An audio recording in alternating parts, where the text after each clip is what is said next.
Jesu Kristong Peri, lawan remna dupati. Jesu Kristong Peri, riway lang yaro bentan, bulan regalan balan, abagodor abai. Jesu Kristong Peri, iglesia ating kona.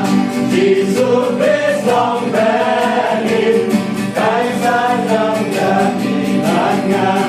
Jesu Kristong Peri, riway lang yarong lengan, bulat regalan balan, abagodor abai. Jesu Kristong Peri, ikagulan manyaman. Jesu